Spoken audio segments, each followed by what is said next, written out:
बिस्मिल्लाहिर्रहमानिर्रहीम। Hello everyone students, आज हम बायोएनर्जेटिक में नेक्स्ट लेक्चर पे बात करेंगे that was called as a light reactions. इससे पहले हमने ऑलरेडी 5-6 या इससे ज़्यादा लेक्चर हमने बायोएनर्जेटिक पे रिकॉर्ड किया है, जहाँ पे सीक्वेंस वाइज हमने एक एक चीज़ को डिटेल से समझा हुआ है कि फोटोसिंथेसिस है क्या, बायोएनर्जेटिक क्या है, और उसके बाद जो है फोटोसिंथेसिस क्या है, रोल ऑफ वाटर क्या है, रोल ऑफ कार्बन डाइऑक्साइड क्या है, ग्लूकोज कैसे बनता है, और क्वांटासोम क्या है, पिगमेंट्स क्लोरोफिल क्या है, क्लोरोफिल का डायग्राम किस तरह है, उसका स्ट्रक्चर, उसका थ्योरी, एक एक चीज़ पर हम ऑलरेडी प्रीवियस लेक्चर में बात कर चुके हैं। अगर आप इस चैनल पे नए हैं तो आपसे रिक्वेस्ट है कि आप काइंडली चैनल को सब्सक्राइब करें और इसी के साथ साथ आप हमें सपोर्ट कीजिए ताकि हम और भी बेहतर से बेहतरीन कंटेंट आपके लिए जो है वो हम रिकॉर्ड करते रहें। ठीक है,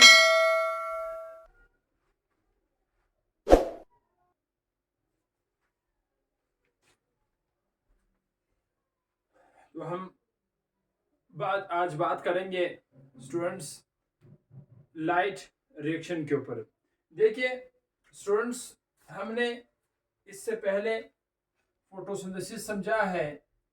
दरअसल अगर इस पे यहाँ पे गौर किया जाए तो फोटोसिंथेसिस में दो प्रोसेसेस बेसिकली इन्वॉल्व है, यानी there are two processes involve, दो प्रोसेसेस जो है वो इसमें इन्वॉल्व है। एक जो प्रोसेस जो फोटोसिंथेसिस में इन्वॉल्व है वो हमारे पास स्टूडेंट्स नॉन, यानी अगर जो लाइट सेक्शन है वो है, ठीक है, first one is called as a light reactions, और जो दूसरा प्रोसेस इसमें इन्वॉल्व है उस प्रोसेस को हम कहते हैं डार्क रिएक्शंस। ठीक है, ये दूसरा हमारे पास है डार्क रिएक्शंस।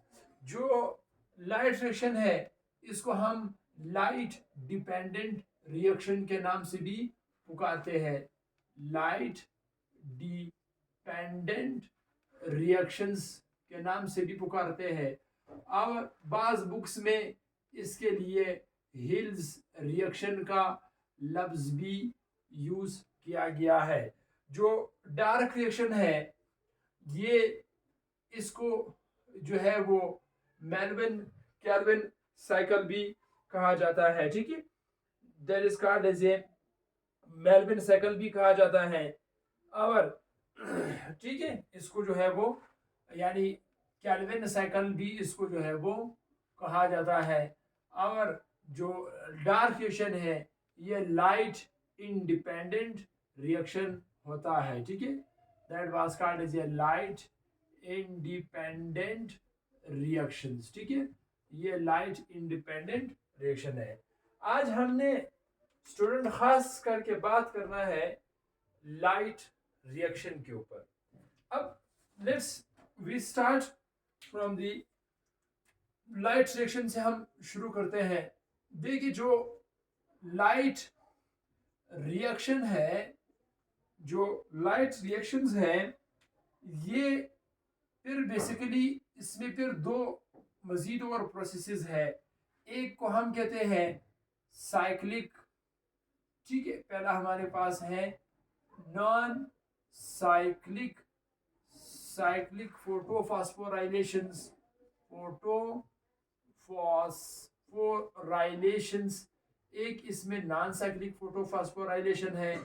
और दूसरा जो अमल इसमें है लाइट रिएक्शन में, that was called as a non cyclic photophosphorylation. ठीक है, दूसरा जो प्रोसेस इसमें है that was called as a non cyclic photophosphorylation. ये दो डिफरेंट प्रोसेसेस इसमें है। याद रहे स्टूडेंट्स, इन दोनों में एक शॉर्ट डिफरेंस दिमाग में याद रखें। एक डिफरेंस तो ये है कि ये जो नॉन साइक्लिक फोटोफॉस्फोराइलेशन है इसमें एटीपी बनता है, एटीपी के साथ साथ इसमें NADPH2 बनता है। ठीक है, नॉन साइक्लिक में। ये दूसरा जो है ये साइक्लिक है, ये नॉन नहीं है, सॉरी। दूसरा जो साइक्लिक फोटोफॉस्फोराइलेशन है, इसमें जस्ट एटीपी फॉर्मेशन होता है। इसमें इलेक्ट्रॉन वापस जहां से जिस फोटो सिस्टम से निकला है वहां पे वो वापस आते हैं। भी बाद में इसकी डिफरेंस लिखवाऊंगा, और भी बहुत सारे डिफरेंसेस इसमें है। So we start from first light reactions में हम नॉन साइक्लिक फोटो फॉस्फोराइलेशन से अपनी लेक्चर का आगाज करेंगे। ठीक है, आज का जो हमारा असल लेक्चर होगा वो है नॉन साइक्लिक फोटो फॉस्फोराइलेशन। ये आज का हमारा लेक्चर है। ठीक है, नॉन साइक्लिक फोटो फॉस्फोराइलेशन। अच्छा, जो नॉन फोटो, फिर बाद में इनकी जो डिफरेंस है पॉइंट्स में बाद में होगा, तो पहले हम रिएक्शंस की तरफ मूव करते हैं। देखिए, इसमें दो फोटो सिस्टम इसमें इन्वॉल्व है, यानी आपको मैंने ये चीज पहले भी बताया है कि रिएक्शन सेंटर है, क्लोरोफिल है। क्लोरोफिल के इर्द गिर्द यहाँ पे एसेसरी पिगमेंट्स इसके इर्द गिर्द ऐसे मौजूद होते हैं। क्लोरोफिल के इर्द गिर्द दी एसेसरी पिगमेंट्स, जिसको हम वोरल पिगमेंट्स भी कहते हैं, वो इसके इर्द गिर्द ऐसे मौजूद है। अब इस एसेसरी पिगमेंट्स का और ख़ास कर एसेसरी पिगमेंट्स का जो काम है वो ये है कि ये लाइट को कैप्चर करते हैं। और सेंटर जिसको मैं रेड कलर से बनाता हूँ, ये क्लोरोफिल ए है। ये हमारे पास है फोटो सिस्टम 2 है।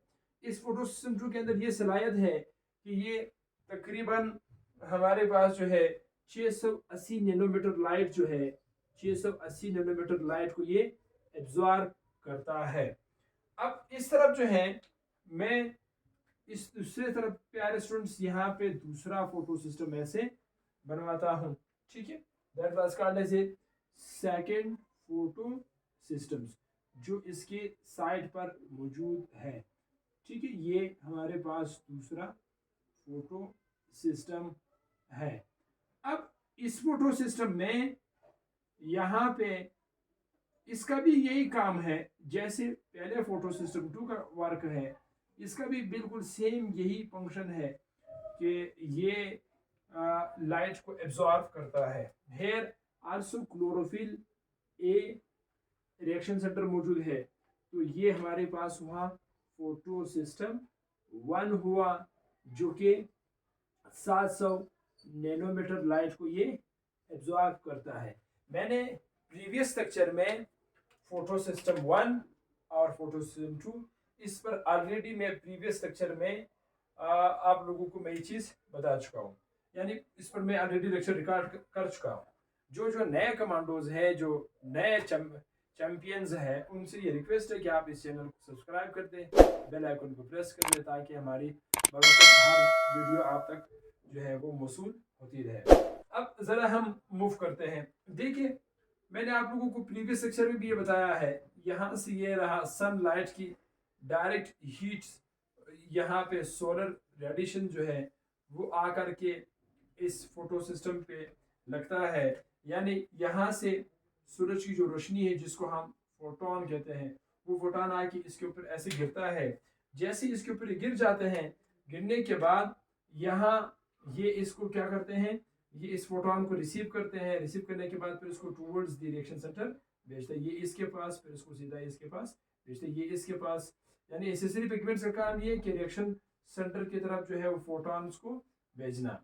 जैसे फोटॉन्स को भेजते हैं तो यहाँ से इस क्लोरोफिल ए, जिसको हम रिएक्शन सेंटर कहते हैं, यहाँ से 2 इलेक्ट्रॉन ऐसे एक्साइटेड होके सीधा मूव करते हैं। यानी हमें पता है कि जब भी किसी भी इलेक्ट्रॉन को एनर्जी मिलती है तो वो अपना ऑर्बिट छोड़ करके ग्राउंड स्टेट से एक्साइट स्टेट में चला जाता है। इधर भी यही एपिसोड है कि यहाँ से 2 इलेक्ट्रॉन यहाँ से ऐसे निकल जाते हैं।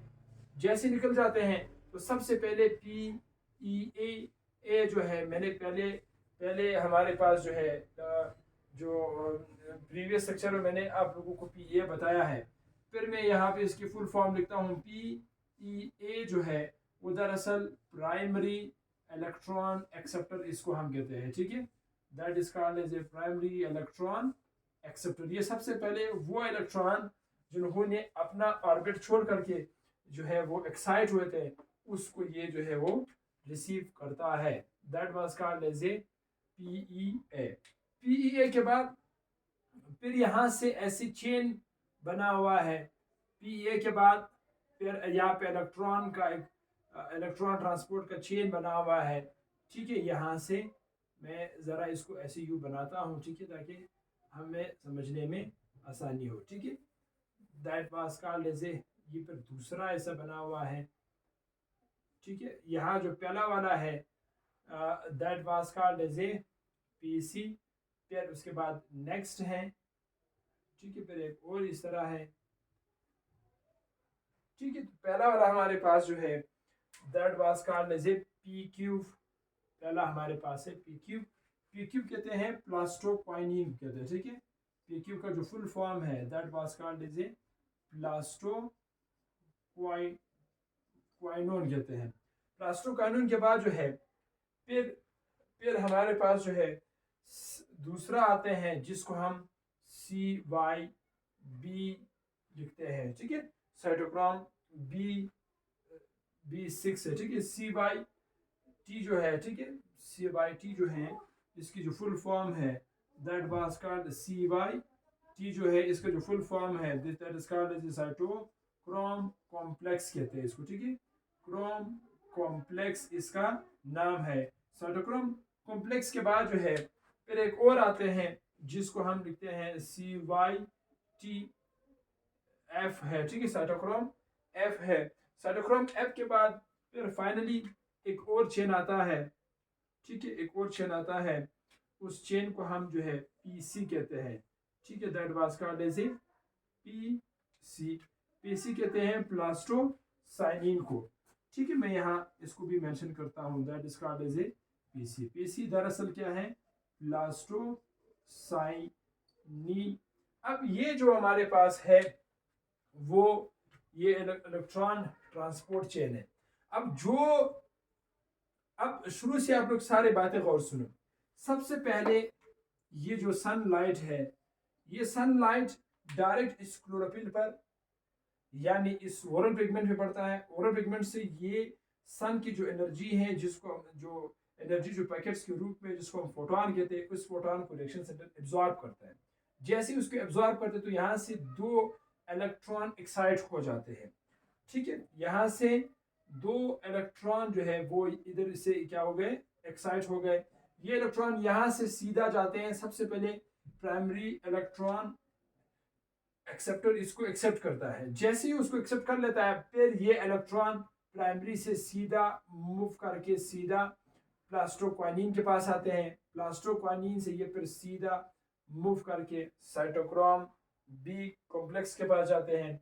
साइटोक्रोम B6 से, ठीक है, साइटोक्रोम B6 से ये इलेक्ट्रॉन सीधा यहाँ पे। अब देखो ये जो इलेक्ट्रॉन है, इस इलेक्ट्रॉन की जो एक्साइट है वो असल में सूरज की फोटोन रिसीव करने के बाद उसको एनर्जी मिला है। उस एनर्जी की वजह से उसने अपना ऑर्बिट छोड़ करके सीधा वो due to having more energy they वहां से क्या करेगा, ये मूव करेगा। ठीक है, जैसे ये मूव करेगा साइटोक्रोम B कॉम्प्लेक्स में जब आएंगे, यहाँ पर इधर जो है वो ADP प्लस एक इनऑर्गेनिक फॉस्फेट मौजूद है। अब ये क्या करेगा, ये जो हमारे पास इलेक्ट्रॉन है वो इलेक्ट्रॉन सीधा यहाँ आएंगे साइटोक्रोम B कॉम्प्लेक्स में, यहाँ BF में आएंगे। जैसे BF में आएंगे यहाँ पर वो क्या करेगा, इन दोनों के बीच में बाउंड फॉर्मेशन में किरदार अदा करे, क्योंकि इनके पास एनर्जी है, वो एनर्जी यहाँ पे यूज होता है। तो ये इनऑर्गेनिक फॉस्फेट इस ADP में ऐड हो जाते हैं। जैसे ऐड हो जाते हैं तो यहाँ पे ATP फॉर्मेशन जो है वो दरअसल हो जाती है। तो यहाँ पे ATP बन गया। ATP बनने के बाद ये इलेक्ट्रॉन यहाँ से उसी तरह मूव करके सीधा PC की तरफ आएंगे। PC से ये इलेक्ट्रॉन सीधा फोटो सिस्टम 1 की तरफ जो है वो मूव करेंगे। जैसे फोटो सिस्टम 1 की तरफ ये मूव करेंगे स्टूडेंट्स, तो यहाँ पे जरा आप लोग गौर करें, इधर जैसे आएंगे इधर भी ऑलरेडी यहाँ से सनलाइट की रोशनी यहाँ भी लग रही है, ठीक है। यहाँ पर भी जो सूरज की जो रोशनी है वो रोशनी इस फोटो सिस्टम के ऊपर जो है वो लगती है। जैसे यहाँ पे लगती है, अब इधर ये इलेक्ट्रॉन आ गया, ये इलेक्ट्रॉन यहाँ से फिर ऐसे एक्साइट होके सीधा they become excites and they leave their orbits and move towards the PEA। यहाँ पे सीधा फिर आएंगे, इलेक्ट्रॉन ट्रांसपोर्ट चेन के पास आएंगे। इधर जो फोटो सिस्टम है इसके पास ये सलाहियत है कि ये 700 नैनोमीटर लाइट को एब्जॉर्ब करने की सलाहियत रखता है।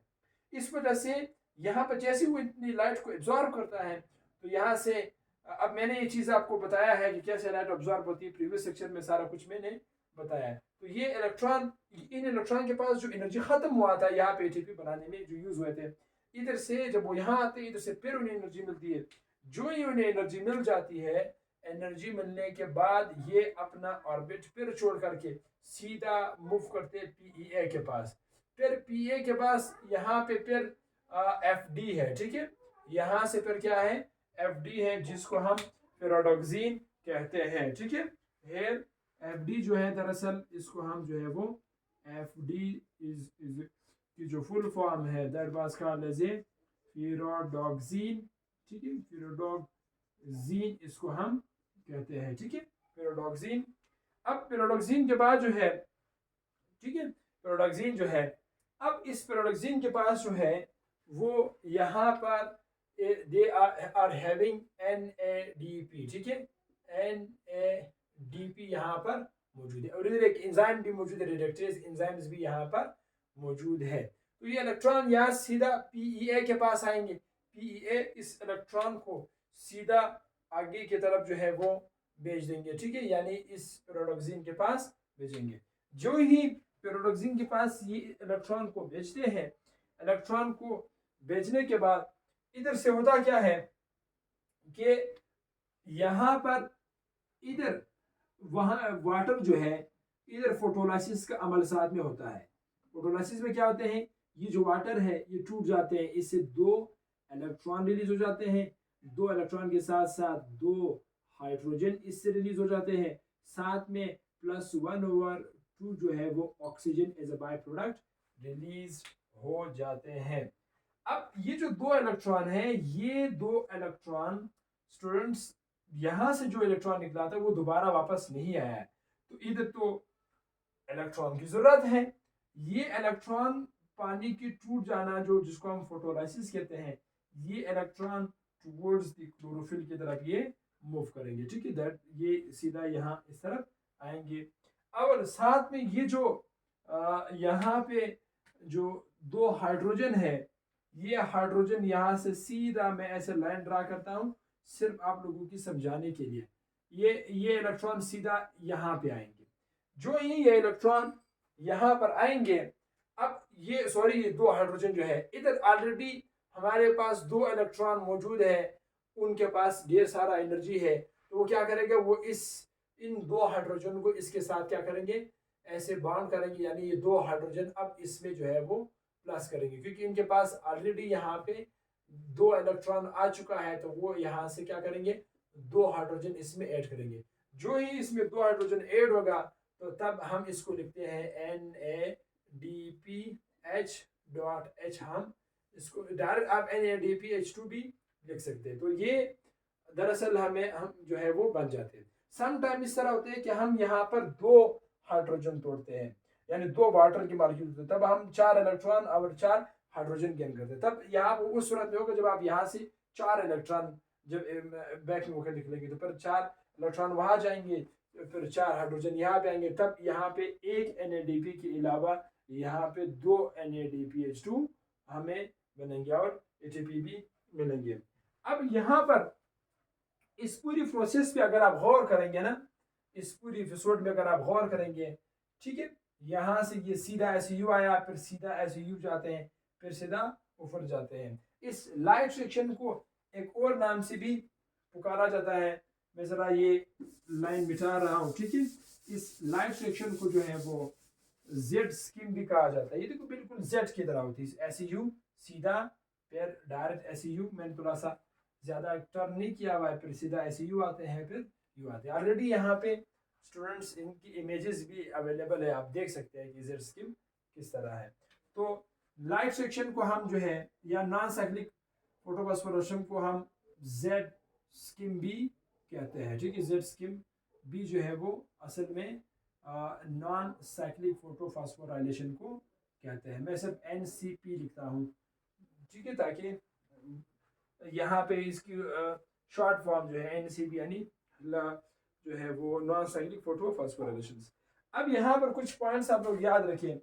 जो नॉन साइक्लिक फोटोफॉस्फोराइलेशन है, non cyclic photophosphorylation, it is occur in thylakoid membrane, ठीक है। ये थैलेकोइड मेम्ब्रेन में ही ये अमल होता है। इसी के साथ साथ इसका जो प्रोडक्ट्स है, its product is to make the ATP, ठीक है, ये ATP बनाता है, and to make ATP and NADP, ठीक है। ATP और NADP H2 हमें बना के देता है। इसी के साथ साथ इसमें इस प्रोसेस में स्प्लिटिंग ऑफ वाटर का अमल भी होता है, ठीक है। स्प्लिटिंग ऑफ वाटर भी होता है। इस स्प्लिटिंग ऑफ वाटर में खास करके हमें फिर क्या मिल जाते हैं, यहाँ पे मेरे सामने लिखा हुआ है, ठीक है। इस प्रोसेस को हम कहते हैं स्प्लिटिंग ऑफ वाटर्स, ठीक है, स्प्लिटिंग ऑफ वाटर। एक है डिसएसोसिएट ऑफ वाटर। स्टूडेंट्स, एक दूसरा लफ्ज भी हम यूज करते हैं, that was called as a dissociate of water.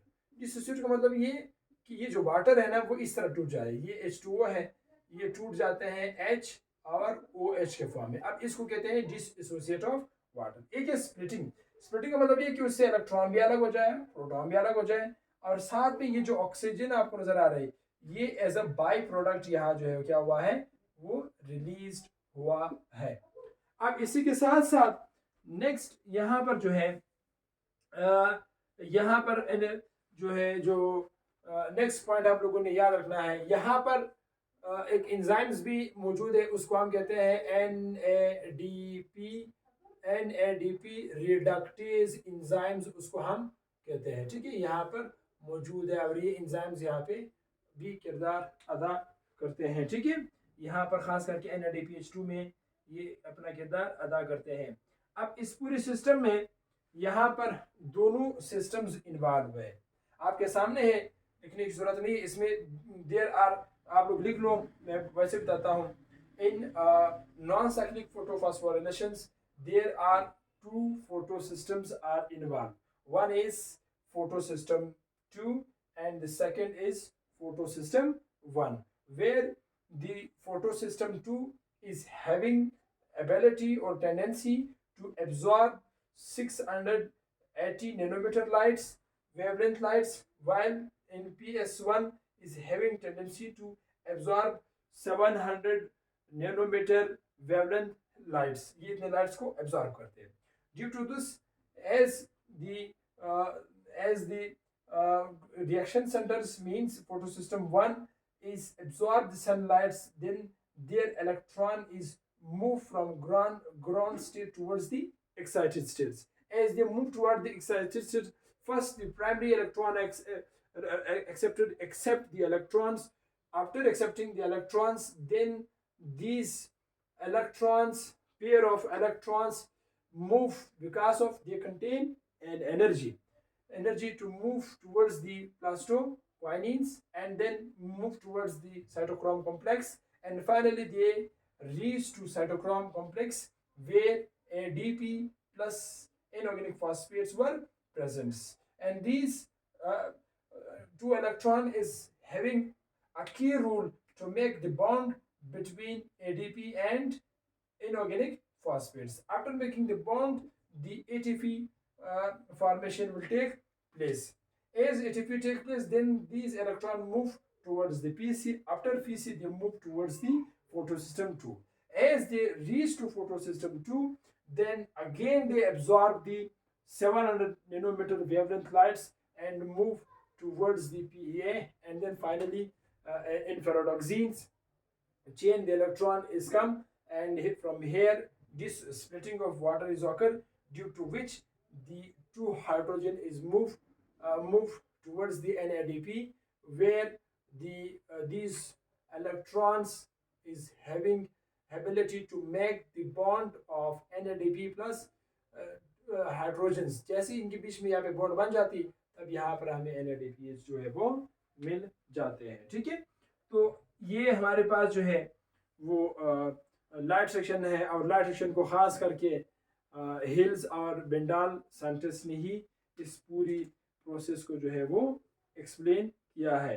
तो याद रहे, जो एक और इम्पोर्टेंट बात याद रखें, ठीक है, हमेशा जब भी लाइट सेक्शन का अमल होगा तो उसमें एक एटीपी बनेगा। ठीक है, ये बात याद रखें, और साथ में जो है वो NADPH2 भी बनेंगे। ठीक है, यानी दो NADPH2 भी साथ में बनेंगे। ये इम्पोर्टेंट, यानी एक ही रिएक्शन में यहाँ पे NADPH2 और इसी के साथ साथ जो है वो हमारे पास जो है दो NADPH2 और एक एटीपी बनेगा। वो उस सूरत में जब यहाँ से हम दो के बजाय 4 इलेक्ट्रॉन रवाना करें ना, ये दो के बजाय 4 रवाना करें, तब यहाँ पे इधर एक एटीपी बनेगा, और साथ में इधर से फिर 4 हाइड्रोजन निकलेंगे वहां पे जाकर के। वो अभी इधर जो हमने एक बनाया, तब वो एक के बजाय 2 बनेंगे। ठीक है, पढ़ते रहें और अपना ख्याल रखिए, और कोशिश करें अपने इर्द गिर्द जितने भी आपके अपने हैं उनका सब का ख्याल रखें, और अपना बहुत ढेर सारा ख्याल रखें। खुश रहें और पढ़ते रहें, और इसी तरह मेहनत करते रहें। इंशाल्लाह मिलते हैं एक नेक्स्ट लेक्चर के साथ। और अगर आप इस चैनल पर नए हैं तो काइंडली इस चैनल को सब्सक्राइब लाजमी करें। All the best, my best command.